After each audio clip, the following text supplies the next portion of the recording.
Hello and welcome to the Recreation to Recreation podcast, the show where we explore the stories of people who have turned the activity that they love into positive change for our world. My name is Jen, and I'll be your sidekick on this adventure as we treasure hunt for gems of insight and wisdom while exploring the planet with our inspiring guests. For today's adventure, we're heading to Norway with Malin to explore her world of nature, advocacy, and motherhood.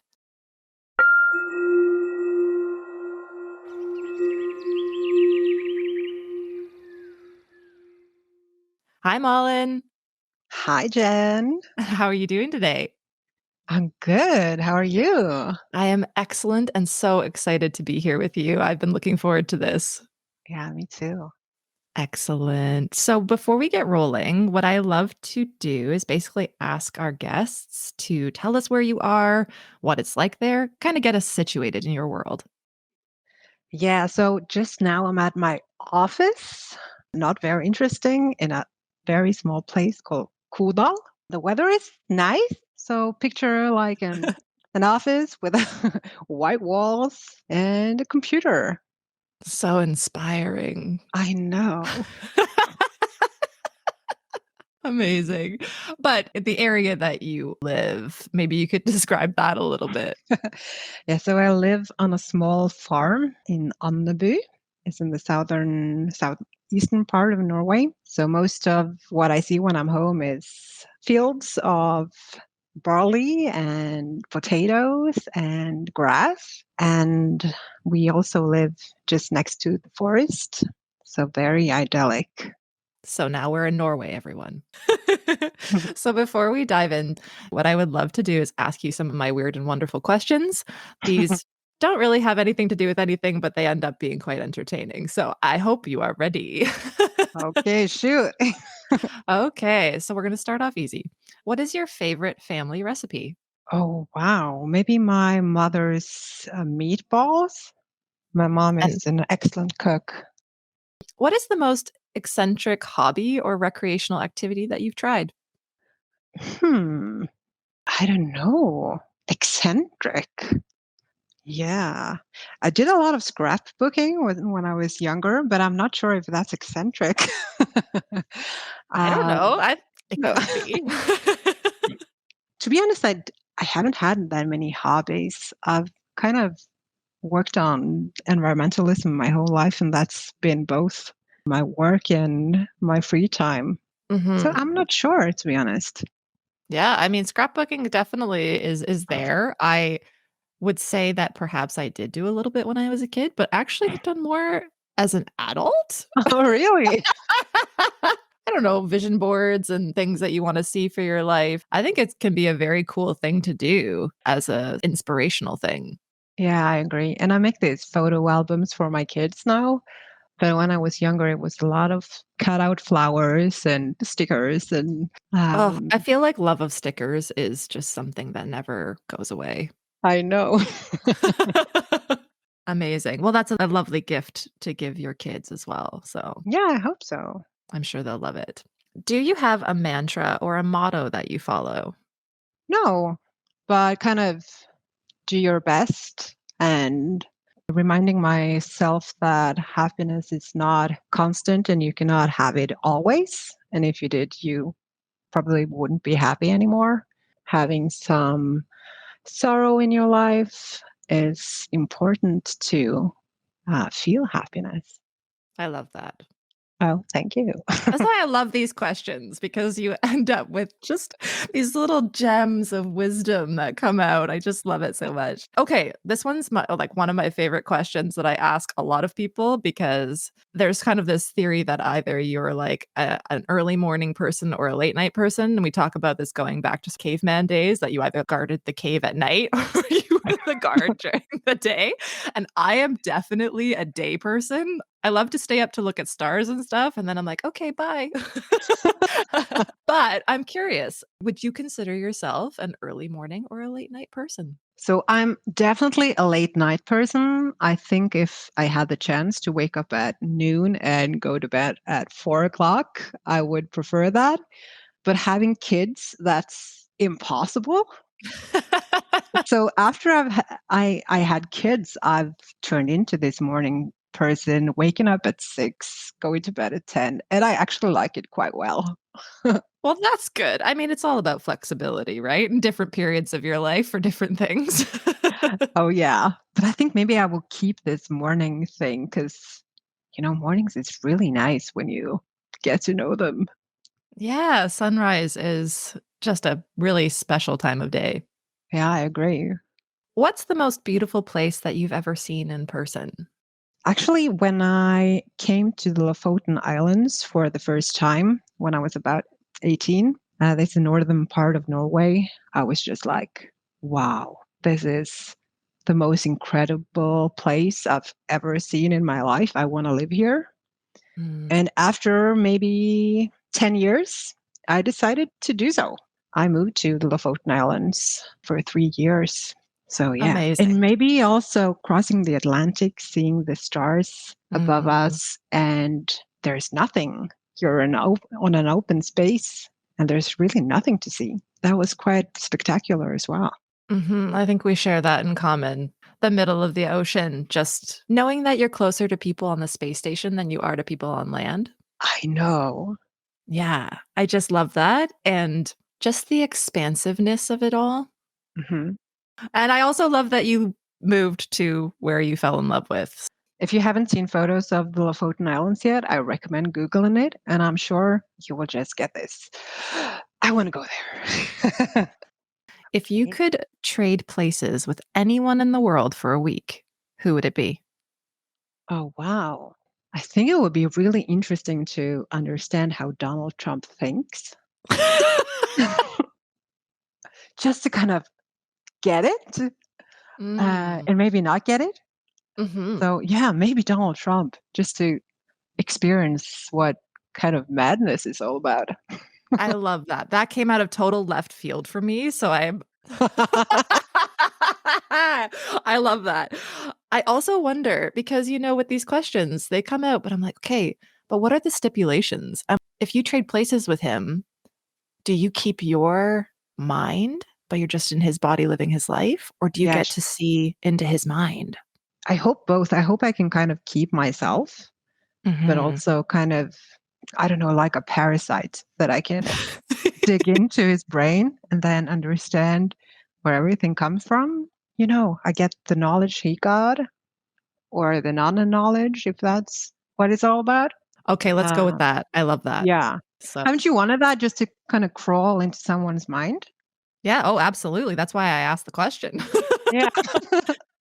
These are things I ask myself. Me So then too. it's really nice to basically go and ask other people. Now you can just imagine me sitting at home asking myself 100 very weird and wonderful questions. Actually, I can imagine that. Yep.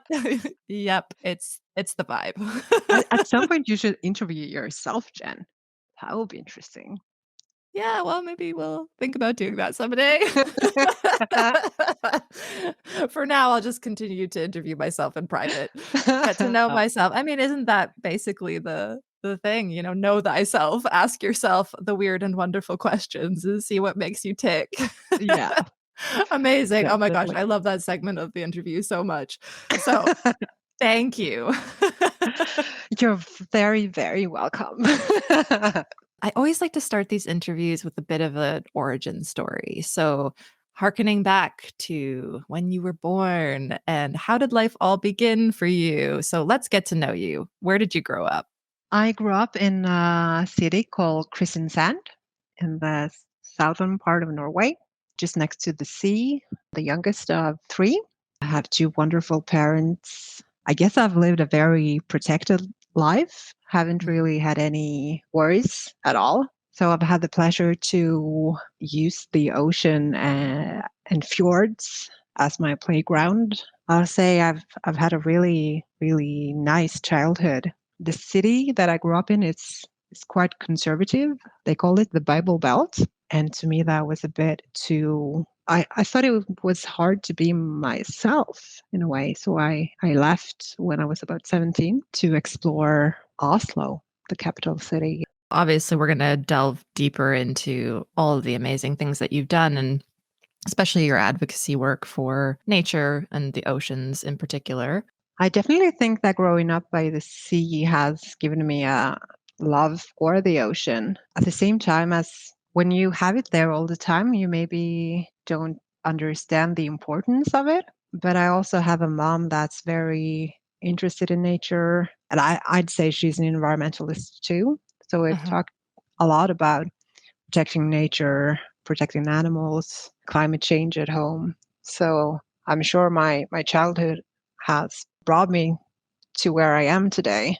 One of the biggest themes that I talk about on this show, just because it's something that's so close to my heart, is our connection to the world around us and how the love for where we live and whether it's, our physical environment or it's our society, how that connection leads to protection. And when I look at you and your life thus far, you really have stepped up as a protector of nature. And, we're going to explore that more as we get further into the conversation. But it's nice to know a little bit more about what inspires your connection to nature and has led to that advocacy. Because as I was delving into information about you, and I knew some of it because we have known each other for almost 10 years now, which is I amazing. know. But just for those who are listening and don't know, at 18 years old, Malin was awarded Environmental Hero of the Year in Norway because of her participation in stopping hydro from drilling for oil along the southern coast of Norway. You've also been a youth delegate in international climate negotiations and been a judge on TV. So how was it a light bulb moment, a forever and always passion, or a slow burn behind the scenes that kind of led you into this profession? I think it's a very good question. I don't think there has been like a light bulb moment. I've been told that when my dad tried to cut down the trees in our garden when I was about 3 years old, Mhm. I cried hysterically because we didn't know what the trees were feeling. Mhm. So I think I've been interested in nature as long as I can remember and wanted to protect it, but it's been more like a protection for ecosystems. I know a lot of kids that get into environmentalism because they are very interested in animals and animal welfare. And that was a part of it too. But for me, I think it was the whole package where the animals were living, or burnt down or cut down. The whole ecosystem has been a part of my environmentalism since I was a kid. But it was when I was about 13, 14 years old when I could join the Young Friends of the Earth in Norway, where I kind of understood that this could be my profession. I can do this as an adult too. Mhm. It's really cool. So the last episode, we actually explored that connection with wildlife with my friend Guy, who's a herpetologist. And so it's really nice in this conversation to be talking about the bigger picture. And we did talk about that, of course, in terms of conservation of ecosystems, but that connection to the environment, not as something that we just live within, but something that we are directly connected to. And I think Yeah, that that's definitely. probably something that resonates with you as it does with me. I have a very direct, intimate relationship with it, no matter where I am. Yeah, me too. And I think in the big picture, of course, talking about ecosystems, it also comes down to people and relationships with people that we're a part of a world and we're a part of nature. Definitely. And so when you say was it 17, I think you said that you went to Oslo, Yeah. how did that come about? Was that for school? Was that with your parents? No, I left home actually. So I went to school, to high school, last year of high school, just outside Oslo. I think for me, living in a very religious place, conservative place, I didn't feel like I could explore new ideas in a way or explore the world outside religion. And to be honest, I think religion also has formed me in a way. And it was actually a shock to see that the whole world or Norway isn't like that, that religion doesn't interfere with everything. this is a long time ago, and I'm not sure it's that way today. But yeah, I kind of needed to get away to get perspectives in my own life and also what life is in a way. I was thinking back on how we met, which was basically crossing the Atlantic Ocean on a sailboat together. Mhm. And, we talk about pivotal life experiences, and you're talking there about getting out and experiencing the world outside of where we grow up, which I think is really important to basically become world citizens and understanding the diversity of the world around us, the way that we can look at it, our perception and understanding of things, realizing we don't know, Mhm. and embracing that as a part of our life. But yeah, so, sailing across the Atlantic, I remember, you being the youngest crew member. You were also my bunk buddy. You were the Oh yeah. upstairs bunk mate. Yeah. Starboard stern. We created our own environment back there and had a lot of fun doing it. And then at that time, you were a blogger at Green Girls, and you were also an ambassador for the Infinitum movement, which was the deposit scheme for plastic in Norway, right? So, how did you come to be on that trip? Like, how did that all unfold? Because we all have our own stories, all of the crew members, but I'd love to hear yours. After high school, I spent 2 years in the central board of Young Friends of the Earth, and it felt really meaningful doing something concrete with environmental problems. Then when I finished, I started studying, and I hated it. I hated going to the university, reading about theories, political theories on how the world works, and it Mm, didn't resonate with me. It's not how international negotiations work. It was not my experience of the world. And I mhm, also felt like my whole life was set on hold, that I had to wait to save the world again in a way. And I had to wait mm. for my education so I could do whatever I wanted to. And at one point, I just found myself sitting watching expeditions from the Antarctic on YouTube instead of reading for my exams. And yeah, watching people climbing the Himalayas and Everest and stuff. And then I just kind of figured out that I can't be here. I can't be at the university. I need to get out. I need to spend time in nature. I need to work to protect nature. I can't wait any longer. Mm, So I actually applied for money to spend a year outside doing expeditions and trying to figure out how you can do expeditions more environmentally friendly mhm, and explore the world with less impact, really. And then I came across this amazing expedition with women researching microplastics that I haven't even heard of or just briefly. And they wanted a crew. And I was just like, okay, why not? mm, Why shouldn't I go on this? But during this university time, I also blogged, as you did then, in Green Girls, blogging about environmentally friendly everyday life. And this Infinitum ambassador, I was doing something while I was studying, but it wasn't enough. And I haven't gone back to school since, or that's not true. I did a bit when I was in maternity leave with my daughter, but mm. I haven't finished my degree. Okay, cool. It's interesting if you reflect on, let's just say, the societally normative trajectory of how we go through life and learn. I think it's really great that you had that sort of real world experience before you went to university, because then you were better able to say, well, does this work for me or does it not? Do I really feel like I'm where I'm supposed to be? Or can I let this piece, this theoretical piece go? Is it serving me? Is it going to serve me going forward to be a better XYZ, whatever I choose to go on to do? So I think it's really great that you recognized, okay, I'm not, I had that moment too when I was in university of like, I'm not meant to sit behind a desk. I want to be out doing things.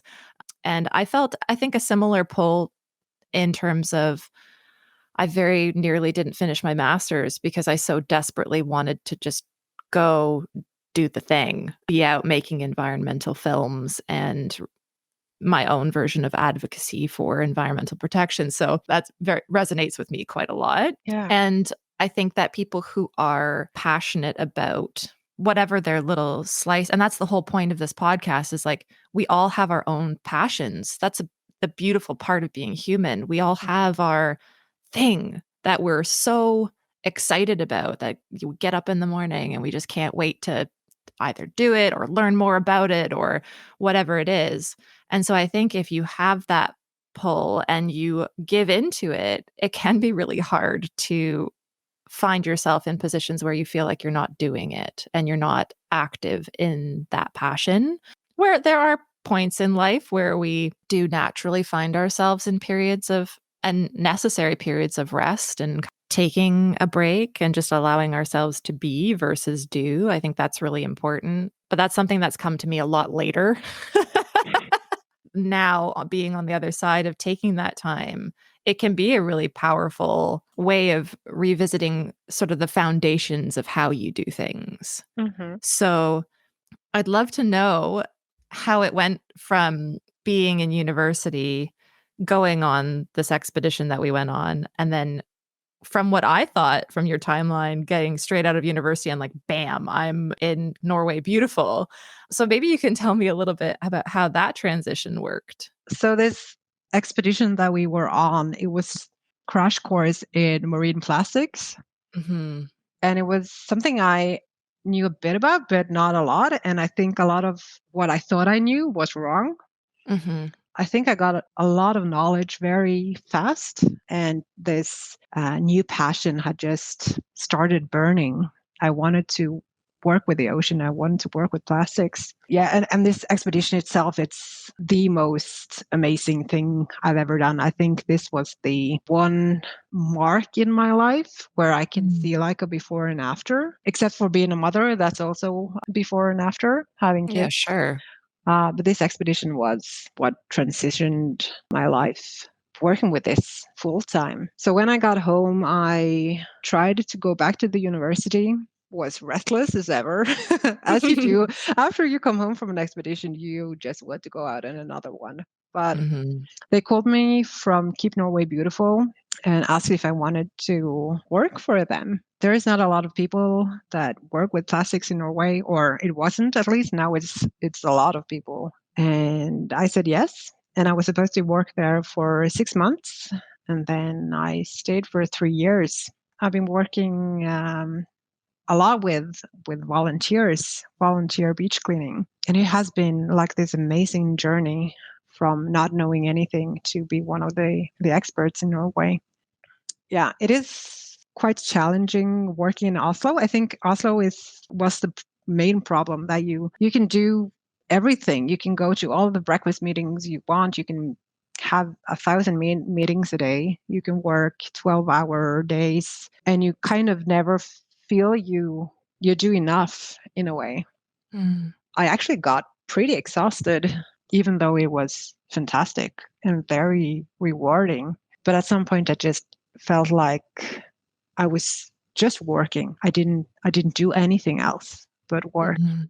and I wanted to be out even more than I were, and I wanted to have like closer relationships, closer friendships than I had. Yeah, so I decided to move from Oslo and move up to these amazing islands up north with really high mountains going just down to the sea.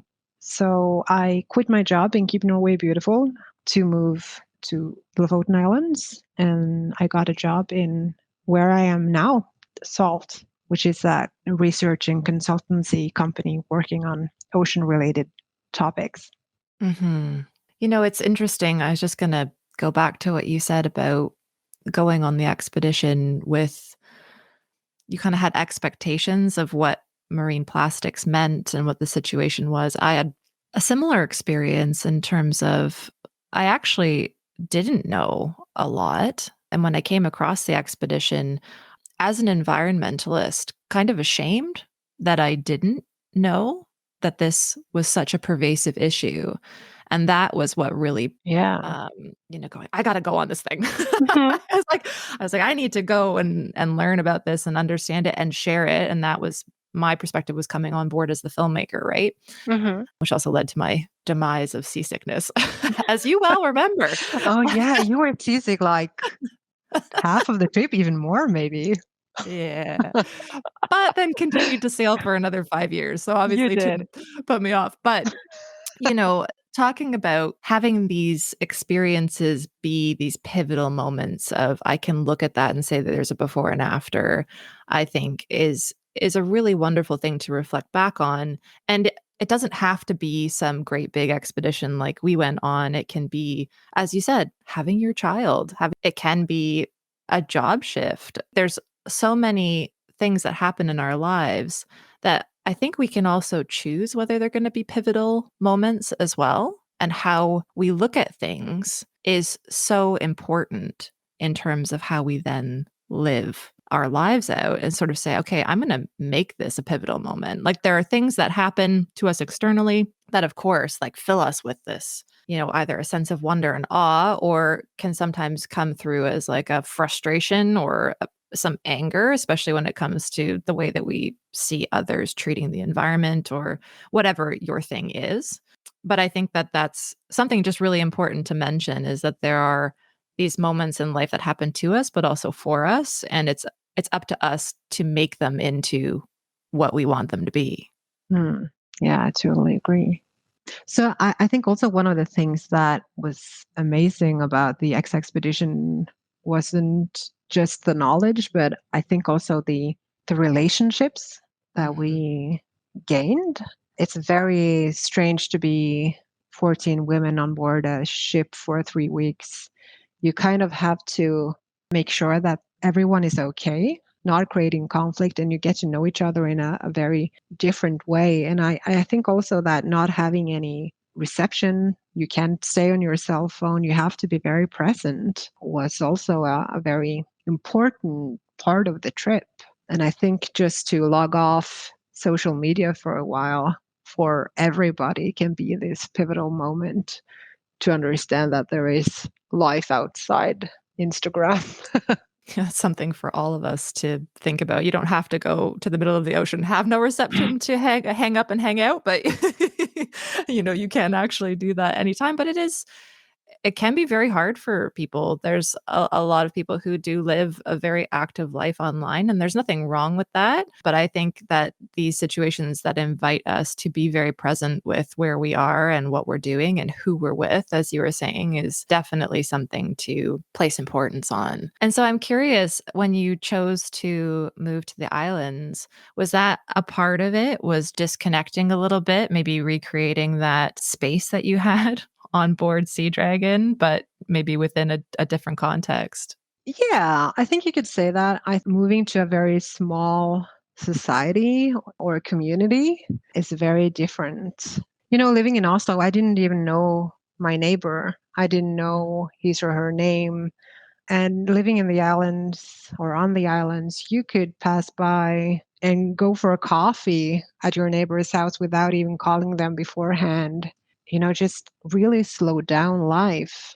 It was something I missed and wanted, and maybe kind of creating these relationships where it's not work related, Mhm. that you meet people outside work that are interested in totally other things than you. The island life was, yeah, really nice. I think it was the first time for many, many years I didn't go to bed with like this, my heart pumping or my heart. Yeah. So just the stress flew away in a way. Mm.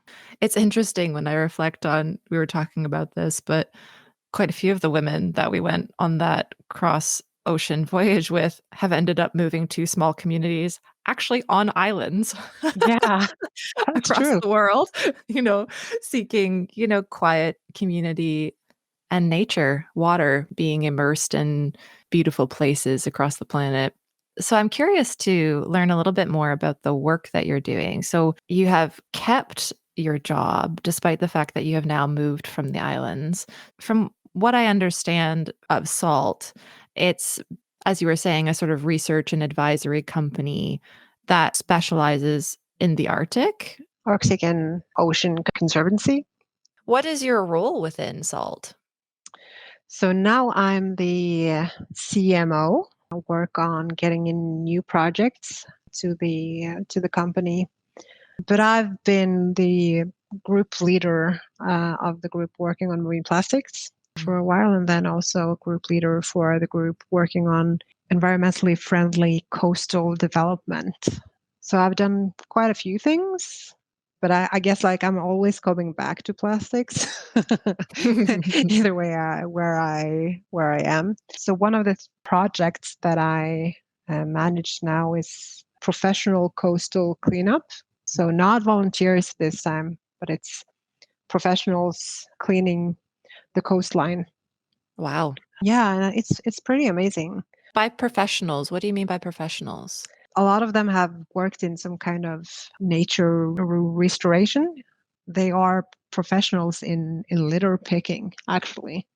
The past 3 or 4 years, we've gotten quite a huge sector working on litter in Norway.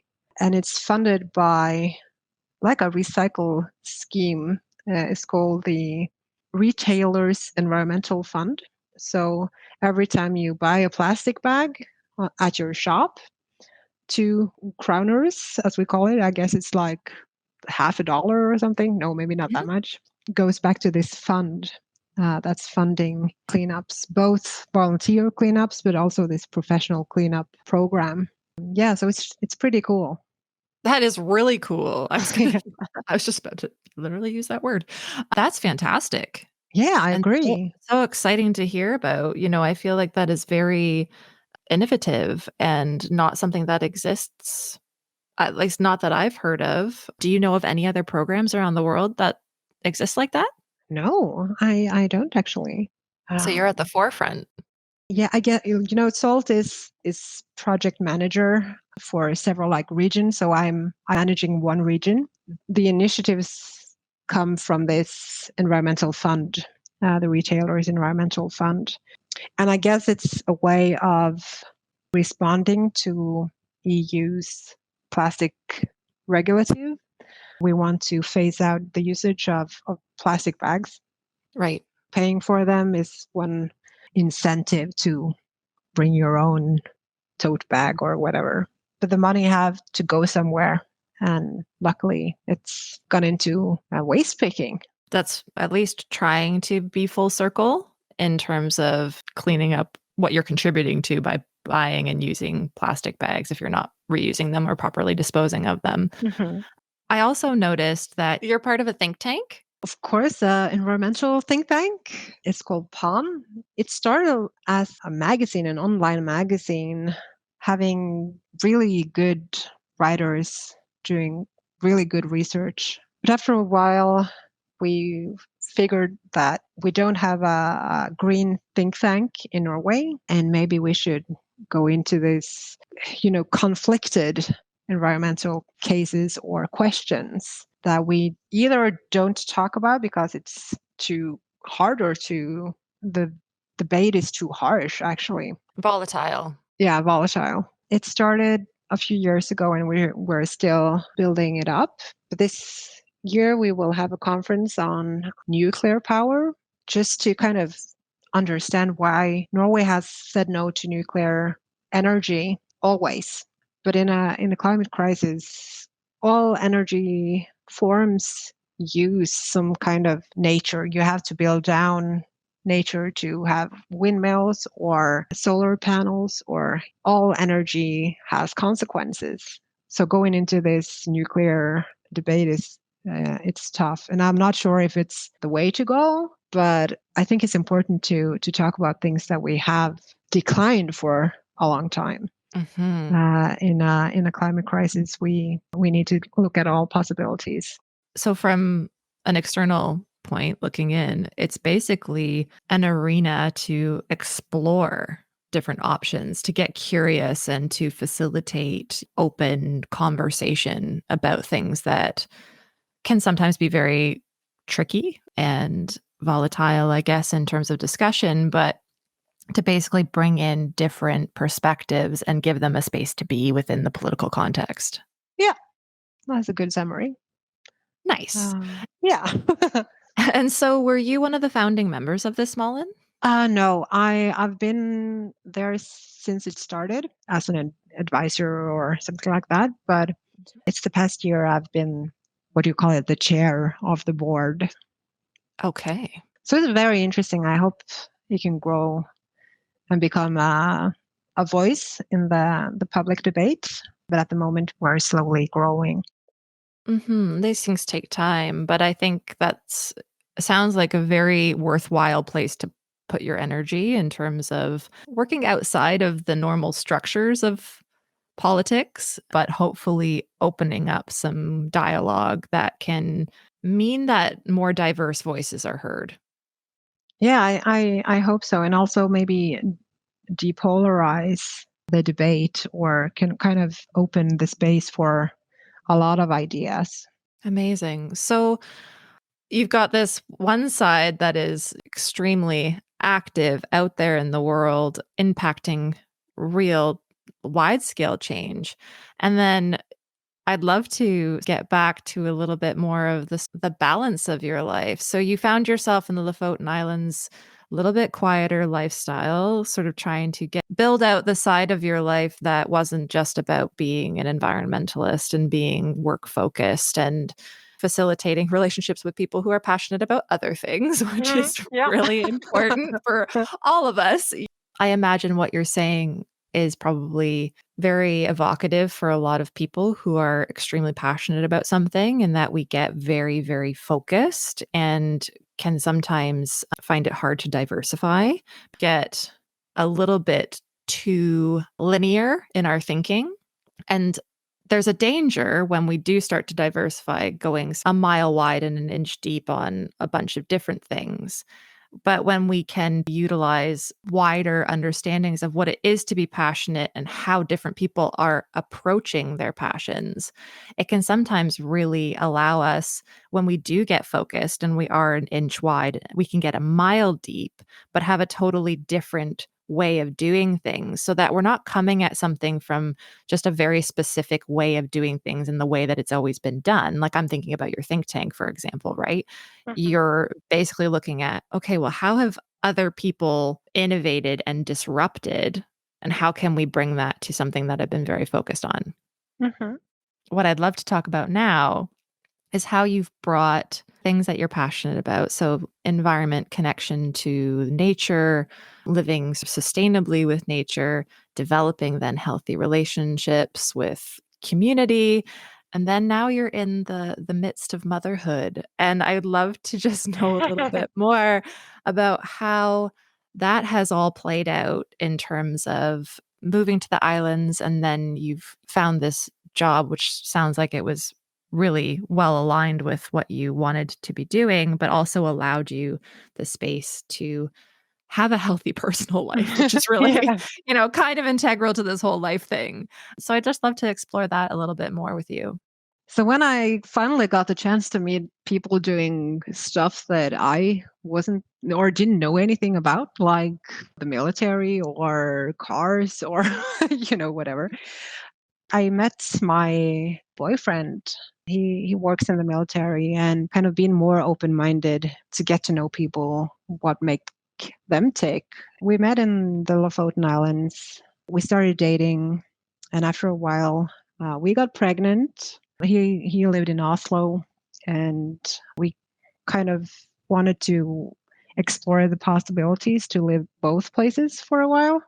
So during my maternity leave, we lived in Oslo, where his job was, and during his paternity leave, we lived in Lofoten Islands, and we decided to divide the leave. So we had half a year each at home with our amazing daughter.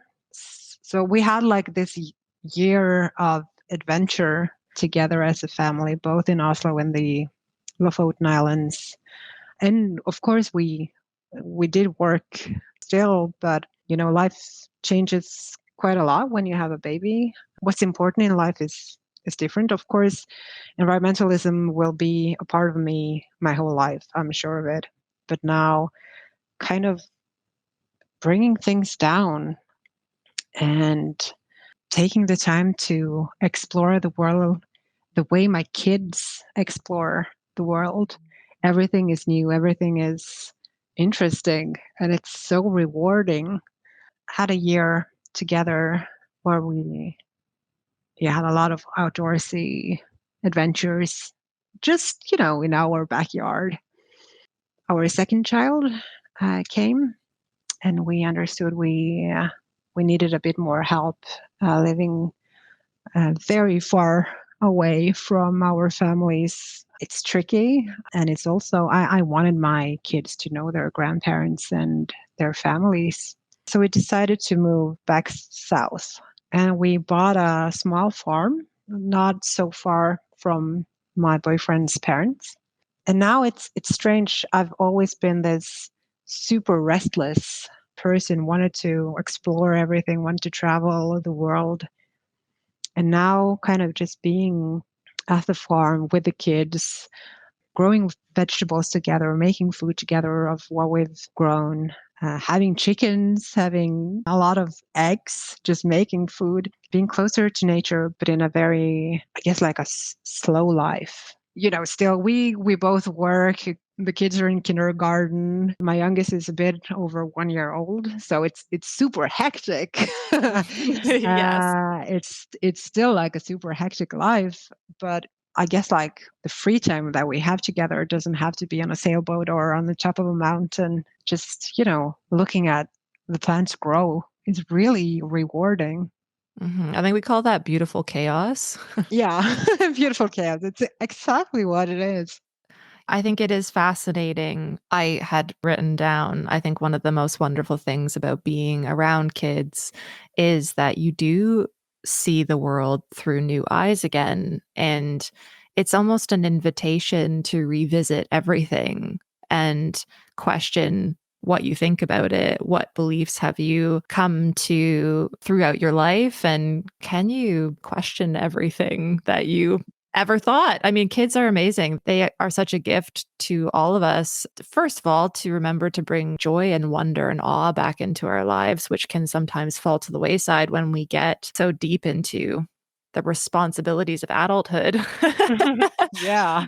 And I think it is really interesting to reflect on there's a period of time in life where we do feel that pull to really go external and explore and look for adventure elsewhere when actually adventure is right where we are. We just have to look at things a little bit differently. Yeah, yeah, definitely. And I think I could have done that in my 20s as well, not having to go on these expeditions. I think everybody should be more present in where they are in a way. You can find adventure in your backyard. It's amazing to explore with your kids the way they see the world. Absolutely. I think we were talking about potato harvesting the other day and how it's basically the best because it's like a treasure hunt. Oh, it's definitely a treasure hunt. I love what you said there about, I think I could have done that in my 20s as well. Once again, we live in societies where it's normalized to want more, to need more, to consume more. And I think this is obviously very relevant in an environmental context too, in terms of consumerism and seeking to achieve and all of these things that really, I never say I wish I had known better earlier because I think that we are where we are when we need to be there. You learn things when you're ready Yeah. and you come to things when you're ready. I don't believe in having regrets. I think that it's all just a part and parcel of the way that we evolve through our life and just being grateful for all the things as you were talking about right at the very beginning in our weird and wonderful questions. It's not expecting happiness to be your constant. We are here to explore the whole spectrum of emotion and human experience. And in that contrast, especially if we can remain, as you said, present in it, then we're really doing it, the life thing, right? Yeah. Because we're fully in it and we're fully experiencing everything. When I do say I wish, it would be cool to go back and experience the same things that I had experienced younger with the perspective that I have now. Yeah. As we were talking about the hanging up and hanging out, being very present with where you are. But you don't have to do that. You can just start from this exact moment and just be exactly where you are and fully alive in it. Mhm. And that's what I think children invite us and remind us to do. Yeah, 'Cause definitely. they are fully in it, and you know that. So, I'm curious, Malin, as an environmentalist, which you said obviously will be alive in you forever, as it will be in me and many people, one of the discussions that we have in environmental circles is about intergenerational responsibility. I'm curious about how that has shifted for you, if it has, or maybe it hasn't, or just to have a reflection on how does that feel now versus before you had children? Has that changed? Not a lot. I think I've always been working for next generations in a way. I think the past 5 years has just shaken me in a way because climate change is suddenly so real and it's here now and we're experiencing it now. Mhm. So before I think I've had this intellectual fear of climate change in a way that but now it's a fear that it's closer. And also after having kids, like if we experience the climate change today, how will the future look like for them? It's scarier, I think. I could feel that for sure. Being a mother, you want to instill that care and that love and connection to nature in your children, which sounds like that's exactly what you're doing in terms of living this lifestyle where hands in the dirt, you've got animals around you, you're spending time in nature, getting out there and having them create a relationship with the environment. So, with that in mind, what does being a mother mean to you? Wow. That's a big question. It means everything. It's in my mind 24/7, you know? But also bringing up new life, new people. It's an amazing journey, you know? Mhm. Seeing this little baby that can talk, it doesn't even know it exists almost. And then just after a year, it can talk and walk and tell you what it wants. And yeah, you get a like this amazing view of life, really. Being a mom is, I guess it's like my number one job, and everything comes second. And I guess that's how it is for most parents. Mhm. Being of that age now where a lot of people are around you and close relationships are having children and not having children myself, I think that you can play really important roles in children's lives that aren't yours. And it's one of the really interesting conversations I've been having with new parents is what is the actual role of being a parent, right? And why are we having children? And this is some big conversations, especially when we talk about the population of the planet and the Mhm. environment and how everything is so interconnected. The beauty of having children, I remember a period of time in my life where I didn't want children because of this environmental impact of it. And I've come to revisit that as I've gotten older. And as I've had one friend say to me, there's the potential that your child changes the world. And I think that that's something that's really interesting to think about. But we also need to be careful of not placing expectations on our children to be something we want them to be versus something that they're meant to be. Yeah. Yeah, that's something we think a lot about and also talk a lot about at home. They have to be them.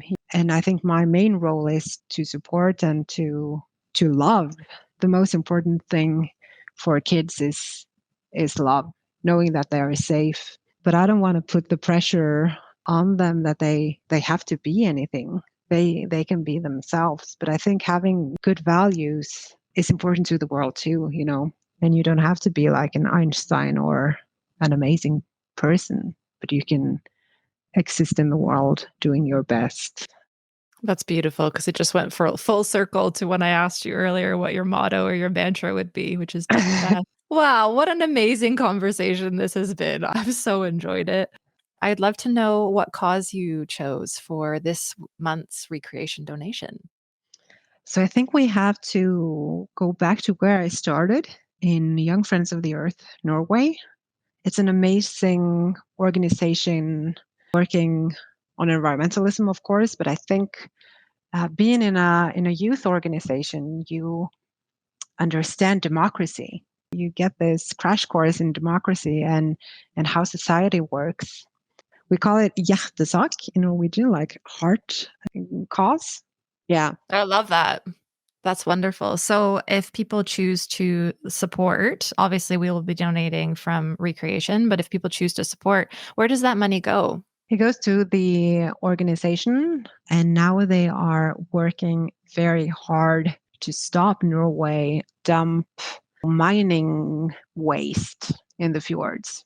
So Norway is one of the few countries in the world that still allows that, and it will kill the whole fjord. Okay, wow. It's it's interesting on one hand, so proactive in terms of the work that you're doing with money from plastic bags going to cleaning up, and then on the other hand, and that is the world we're living in, is just this huge paradox. Oh yeah. Okay, well, that's an excellent cause, and I'm really looking forward to supporting it this month and promoting it to be donated to by our listeners as well. So thank you so much for choosing that. Thank you. And so we have one more question to go before we sign off. And I Okay. am very excited, as always, to hear your musings on the answer to this question, or if there is an answer, or maybe there isn't, and that's okay too. So, what do you think is the meaning and purpose of life, the universe, and everything? So you're asking the question?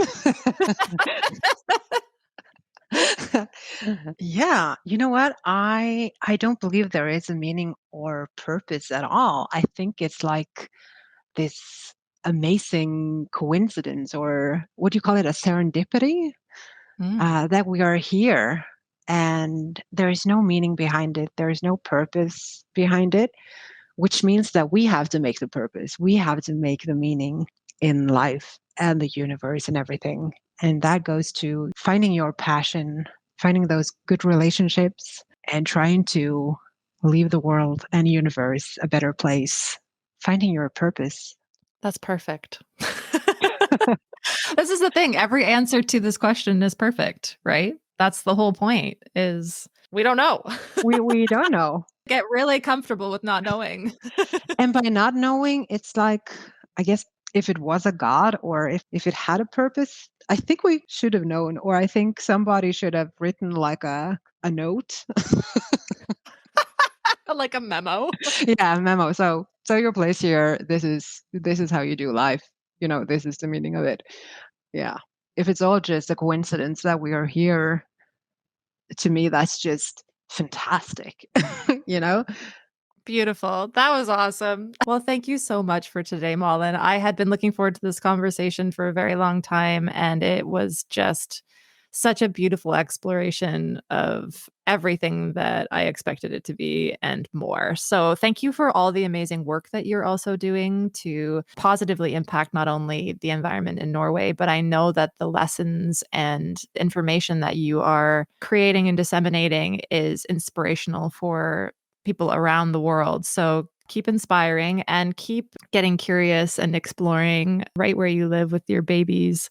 I think it's just such a beautiful thing to be able to do and to live sustainably the way that you're doing. So thank you for sharing your story with our listeners. And I'm looking forward to hanging out soon. Yeah, me too. And thank you so much for inviting me. This has been so nice.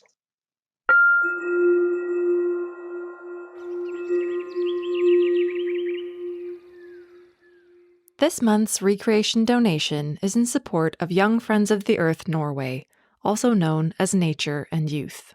As you now know from exploring with Malin and I in this episode, this organization played a pivotal role in her journey and is the largest environmentalist youth group in Norway. They have local groups who work on environmental issues all over the country, seeking to be at the leading edge and speaking out on what needs to be done. They put environmental problems on the agenda, impact politicians and bureaucrats, and highlight environmentally friendly solutions. Whether you can volunteer your time, money, or your voice, we hope you will head over to our Patreon page to find out the different ways that you can support their unique version of recreation for the world. Please take the time to let us know what the stories we explored in this episode meant to you, and if you do take action to support this month's cause, thank you. Thanks for joining us for this episode of Recreation to Recreation. If you or someone you know has a unique and inspiring story to tell, make sure to reach out so we can share it with the world. Until next time, keep happy, keep healthy, and keep exploring.